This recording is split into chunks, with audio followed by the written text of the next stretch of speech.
미북 간의 긴장감이 고조하고 있습니다. 또 북한의 도발 가능성도 점쳐지고 있습니다. 오늘 생생토크에서 자세하게 살펴봅니다.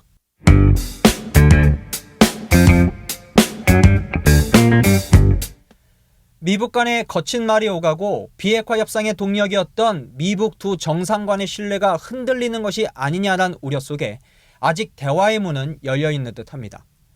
때마침 스티븐 비건 미 국무부 대북정책특별대표가 다음 주 한국을 방문할 때 북한 측과의 접촉 여부도 관심인데요. 자세한 소식을 이상민 기자와 함께 알아보겠습니다. 이상민 기자, 안녕하세요. 안녕하십니까? 네.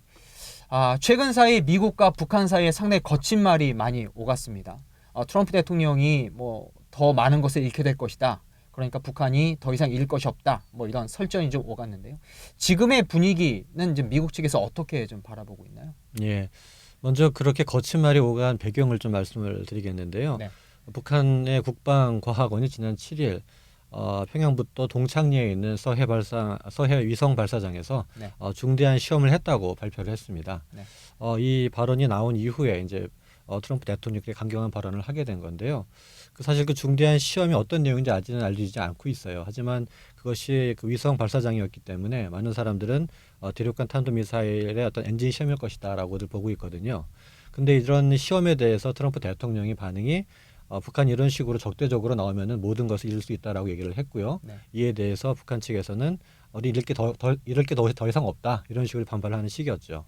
그러니까 지금 북한과 미국 사이에서 이런 거친 말이 오가는 그 여러 가지 배경에 대해 설명해 주셨는데, 그러니까 미국 전문가들 같은 경우에는 이 같은 설전이 오가는 거에 대해서 좀 어떻게 좀 분석을 하고 있습니까? 예. 먼저는 그 이번에 북한이 그 서해 위성 발사장에서 중대한 시험을 했다는 것에 대한 의미에 대한 분석이 많았는데요. 네. 아까 말씀드린 것처럼 그 어떤 시험인지 알려지진 않았지만은 보통 사람들이 말하는 것이 대륙간 탄도 미사일 엔진 시험일 것이다. 그렇다면 이것이 앞으로 연말 시한 내에 이른바 북한이 말하는 크리스마스 선물로서 어떤 그 대륙간 탄도 미사일 발사의 어떤 전조가 아니냐라는 그런 추측이 있는데, 그 전문가들은 그 내용보다는 우선은 북한이 그 서해 위성 발사장에서 시험했던 자체가 큰 의미가 있다고 보고 있습니다. 그 의미라는 것은 사실 그 서해 위성 발사장은 지난 1차 싱가포르 미북 정상회담 때 김정은 북한 국무위원장이 내가 곧 폐기하겠다 약속한 그런 내용 그 장소거든요. 근데 그곳에서 시험을 제기했다는 것은 앞으로 북한이 더 이상 미국과 어떤 비핵화 의결을 하지 않겠다라는 것이 아닌가로 보는 것이죠. 네. 지금 북한이 제시한 연말 시한이 이제 정말 얼마 남지 않았습니다. 중대한 지금 실험도 한 이 마당에 크리스마스 선물까지 언급을 했거든요. 그럼 과연 그 크리스마스 선물이 무엇일까에 대한 여러 가지 관측이 좀 나오고 있잖아요. 과연 말씀하신 대로 대륙간 탄도미사일의 발사냐, 아니면 더 나아가서 추가 핵실험이냐, 이런 이야기도 있는데, 여기에 대한 전문가들의 관측은 좀 어떤가요? 예. 그 말씀하신 것처럼 그 두 가지가 대표적인 크리스마스 카드일 거라는 추측이 많이 있는데요.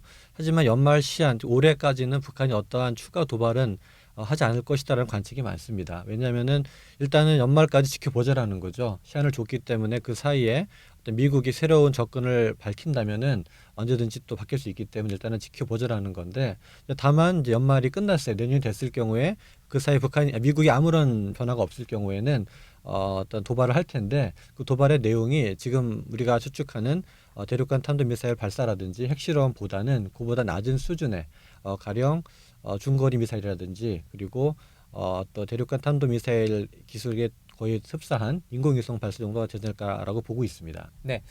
또 때마침 북한이 아직은 정해진 것이 없다 이런 말도 하면서 지금 대화의 여지는 계속 남겨두고 있거든요. 이런 가운데 때마침 이제 스티븐 비건 미 국무부 대북정책 특별대표가 다음 주에 한국을 방문하는데, 그때 북측과 좀 만나지 않을까 이런 부분에 대해서도 많은 관심이 좀 있는 것 같습니다. 앞으로 이 미북 간의 어떤 비핵화 협상 어떻게 좀 전개될 것으로 좀 보고 있나요? 그 트럼프 대통령이 이렇게 강경한 발언을 하고 있지만 지금 말씀하신 것처럼 미국의 기본적인 입장은 어쨌든 북한과 대화의 끈을 놓지 않겠다라는 그 입장이거든요. 그 대표적인 예가 지금 말씀하신 스티븐 비건 대표의 이제 방한 그런 내용도 있고요. 또 그리고 지난 10일 날 그 유엔 안보리에서 개최하려던 북한 인권 회의를 미국의 어떤 참여 거부로 무산됐거든요. 이제 그 이유에 대해서는 이제 북한 인권을 얘기해서 김정은 위원장을 공연히 이렇게 심기를 불편하게 해서 어떤 대화가 이어지지 않도록 하는 걸 우려하는 부분이 이렇게 있었기 때문에라는 분석이 많거든요. 이제 그걸 봐서는 결국은 미국이 어떻게 하든지 북한과 대화를 통해서 북핵 문제를 해결하려고 하는데 이제 문제는 관건은 북한의 반응입니다. 이제 북한이 이런 미국의 접근에 대해 수용을 할지 그게 관건인데 이제 그거에 따라서 앞으로 향후 전망을 좀 볼 수 있을 것 같습니다. 네. 자, 그럼 계속 이제 대화의 문은 열려 있고 또 미국도 계속 북한과 대화를 이어가려고 하는 그런 분위기인 건 맞습니다. 아마 이제 미국이 또 북한에 어떤 무언가를 좀 제시할 텐데 과연 북한이 어떤 미국의 어떤 제안에 대해서 받아들일 것인지 아닌지 여기에 대해서 좀 관심이거든요. 여기에 대해서는 좀 어떻게 좀 볼 수 있을까요? 예, 그게 참 중요한 이제 어떤 그 기준이 될 텐데요. 사실상 많은 전문가들은 북한이 수용하지 않을 것이다라고 보고 있습니다. 그 이유는 뭐냐면은 사실 그동안 미국이 계속적으로 대화 제안을 했지만 북한은 거부해 왔거든요. 그리고 계속 미국 측의 어떤 입장 변화를 요구해 왔는데 사실 요구하는 내용 자체가 미국에서 수용하기 어려운 그런 내용들이었습니다. 그렇다 보니까 결국은 북한이 이런 식을 통해서 그동안의 비핵화 의견은 끝났고 앞으로는 우리는 핵을 보유할 것이다라는 쪽으로 갈 거라는 시각이 많습니다. 그래서 이달 하순 예정되어 있는 북한 노동당 전원 회의에서 이제 김정은 북한 국무위원장이 그동안 노력했지만 미국의 어떤 그 정책이 바뀌지 않았고 이제는 우리는 핵을 선언할 것이다라는 관측이 많거든요. 그래서 지금 이제 미국이 준비할 거는 비핵화 의결하기보다는 이제 핵 보유국 북한을 어떻게 관리할 것인지가 더 중요하다는 의견이 많습니다.